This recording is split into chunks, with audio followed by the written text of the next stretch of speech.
بنی اسرائیل میں ایک بڑا نیک اور صالح بندہ تھا، بزرگ تھے. جب ان کے انتقال کا وقت قریب آیا تو انہوں نے کیا کیا، ان کے پاس صرف ایک گائے تھی، ایک بچیا تھی چھوٹی سی. انہوں نے اس بچیا کو، اور ان کا ایک بیٹا بھی تھا، انہوں نے اس بچیا کو اللہ کے بارگاہ میں امانت کے طور پر سپرد کر دیا کہ اے اللہ، میں اس بچیا کو تیرے سپرد کرتا ہوں، جب میرا بیٹا بالغ ہو جائے، بڑا ہو جائے تو مولا اسے لوٹا دینا. اس والد کا، نیک شخص کا انتقال ہو گیا. وہ بچہ بڑا ہوا اور اپنی والدہ کا بڑا فرما بردار، بڑی خدمت کرتا. رات کے 3 حصے کیے، ایک حصے میں آرام کرتا، ایک حصے میں عبادت کرتا، اور ایک حصے میں اپنی ماں کی خدمت کرتا. جنگل سے لکڑیاں کاٹ کر لاتا، میں قرآنی واقعہ سنا رہا ہوں، جنگل سے لکڑیاں کاٹ کر لاتا، اس پہ جو کماتا ایک حصہ اللہ کی راہ میں صدقہ کرتا، ایک حصہ اپنی ذات پہ خرچ کرتا، ایک حصہ اپنی ماں کو پیش کرتا. جب وہ بڑا ہو گیا تو اس کی ماں نے کہا بیٹا، تیرے والد نے تیرے لیے ایک بچیا کو اللہ کے سپرد کیا تھا، فلاں جنگل میں جا کر تم اللہ کی بارگاہ میں دعا کرو کہ یا اللہ میری امانت مجھے لوٹا دے. اس بچے نے جا کر وہاں دعا کی.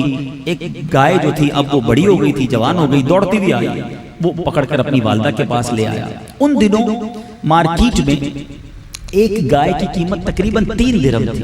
ماں نے کہا بیٹا جاؤ اور جا کے 3 درہم میں، یا 3 دینار تھی، جا کے اس کو سیل کر کے آؤ، لیکن یاد رکھنا میرے مشورے کے بغیر سیل نہیں کرنا، بیچنا نہیں، مجھ سے پوچھنا ضرور.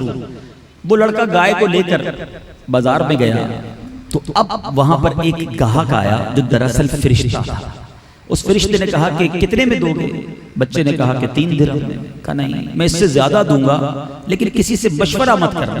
کہا نہیں، میری والدہ سے، مدر سے میں نے پرومس کیا ہے، میں مشورہ کیے بغیر تو نہیں دوں گا. والدہ کے پاس آیا تو والدہ سے کہا کہ گاہک تو آیا تھا مگر پیسے بھی زیادہ دے رہا تھا، کہہ رہا تھا بغیر مشورے کے دے دو. امی میں نے آپ سے پرومس کیا تھا، میں کیسے دے سکتا ہوں؟ تو ماں نے کہا بیٹا واپس جاؤ، اسی سے مشورہ کرو کرنا کیا چاہیے، بیچنا ہے یا نہیں. مجھے لگتا ہے وہ فرشتہ ہے. یہ شخص، یہ بچہ واپس گیا اور جا کے فرشتے سے کہتا ہے امی نے کہا ہے آپ ہی بتائیں میں کیا کروں. کہا بیٹا بیچنا نہیں، ایک وقت آئے گا تمہارے پاس کچھ لوگ حضرت موسیٰ کی قوم کے آئیں گے، تم سے یہ گائے، یہی والی گائے طلب کریں گے. تم اس کی قیمت کتنی طلب کرنا، ان کو کہنا اس کے چمڑے کے اندر سونا بھر کر مجھے گولڈ دو گے اتنے وزن کے مطابق، تب میں نے یہ گائے دینی ہے. امیزنگ. نارمل گائے اتنی مہنگی کیوں بکے گی؟ مگر اللہ کی شان دیکھو.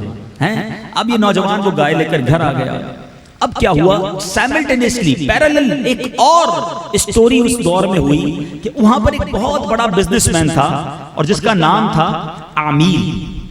اس کو اس کے چچا کے بیٹوں نے قتل کر دیا اور اس کی لاش کو ایک ویرانے میں ڈال دیا. انویسٹیگیشن ہوتی رہی، قاتل ڈھونڈتے رہے، قاتل ملے ہی نہ. بہت بڑا آدمی تھا، سارا شہر پریشان کہ اس کو مارا کس نے. کہا ایسا کرو حضرت موسیٰ علیہ السلام کے پاس چلتے ہیں، وہ بتائیں گے. حضرت موسیٰ سے کہا حضور ہمیں بتائیں کہ اس بندے کو کس نے مارا ہے، ہمیں قاتل کی تلاش ہے.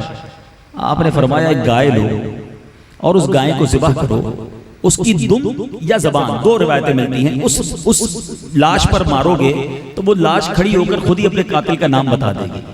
اب اس قوم نے بڑی گڑبڑ کی، سوال کرنا شروع کیا حضور بتائیں گائے کیسی ہوگی. آپ نے اس کا کلر بتایا، پھر کہا وہ کچھ اور واضح کیجئے، تو ایسی اس کا قد کتنا ہوگا، اس کی لک کیسی ہوگی.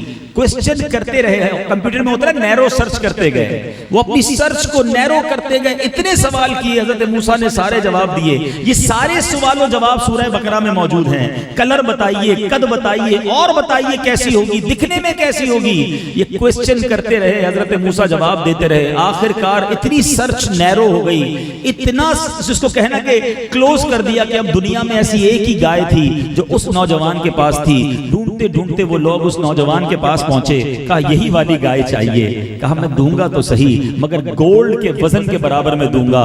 گولڈ دیا گیا، وہ گائے خریدی گئی. اس کے بعد اس کی دم یا اس کی زبان کو کاٹ کر اس جناب لاش پر جب مارا گیا، وہ لاش کھڑی ہو کر جواب دیتی ہے کہ میرے چچا کے بیٹوں نے مجھے قتل کیا ہے. وہ بھی گرفتار ہو گئے. مگر سبحان اللہ، اس قرآنی واقعہ سورہ بقرہ کے پیچھے جو پس منظر ہے، یہ کون سی گائے کا ذکر ہے سورہ بقرہ میں؟ یہ ہمارے قرآن میں واقعہ ہے. اب علماء نے اس ایک واقعے سے کیا خوبصورت مدنی پھول ہمیں دیے. پہلی بات جو علماء فرماتے ہیں کہ اگر بندہ نیک ہو اور اپنے بچوں کے لیے تھوڑی چیز بھی چھوڑ جائے، اللہ اس میں بھی برکت ڈال دیتا ہے.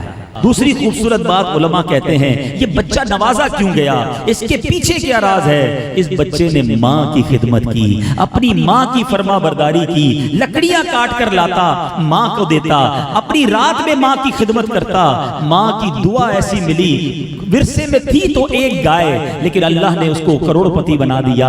اے میرے میٹھے اسلامی بھائیوں، یہ بہت خوبصورت باتیں سمجھنے والی ہیں، قرآن کا یہ میسج لینے والا ہے کہ آج ہم سب اپنے بچوں کی فکر کرتے ہیں، بیوٹیفل، بہت اچھی بات ہے، اپنی آل اولاد کو گناہ سے بچانا، اپنی آل اولاد کی کفالت کرنا، یہ شریعت کو مطلوب ہے، مگر غلطی ہم کہاں کر جاتے ہیں کہ فیملی کو خوش کرنے کے لیے اللہ کو ناراض کر دیتے ہیں، بچوں کی خواہشوں کے لیے اپنے رب کو ناراض کر دیتے ہیں، اس بات کی تمیز اٹھا دیتے ہیں کہ میں جو کما رہا ہوں یہ حلال ہے یا حرام ہے۔ یہاں میں دونوں طرف کے لوگوں کو میسج دینا چاہوں گا، مرد حضرات کبھی بھی فیملی کے لیے، فیملی کے پریشر میں آ کے حرام کی طرف قدم نہ بڑھائیں، کیونکہ آپ حرام کا لقمہ اپنے بچوں کو کھلائیں گے، ان بچوں کی پرورش ہی حرام سے ہوگی، پھر خود بتائیے وہ بچے کیسے فرما بردار اور آگے جا کے آپ کے اوبیڈینٹ بنیں گے۔ اور یہاں میں اپنی بہنوں کو بھی ایک میسج دینا چاہوں گا، اپنے گھر کے مرد پر یہ پریشر نہ دیا کریں کہ ہمیں ہماری خواہشیں پوری کر کے دو، ہمیں کہیں سے بھی لا کر دو۔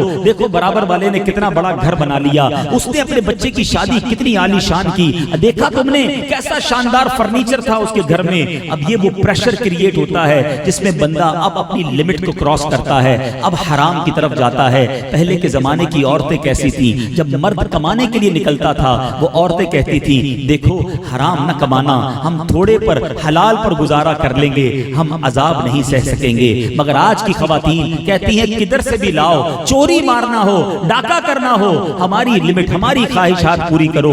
یہ دونوں طرف کے لیے سبق ہے کہ مرد کو اپنے بچوں کو راضی کرنے کے لیے، اپنی فیملی کو خوش کرنے کے لیے پروردگار کو ناراض نہیں کرنا۔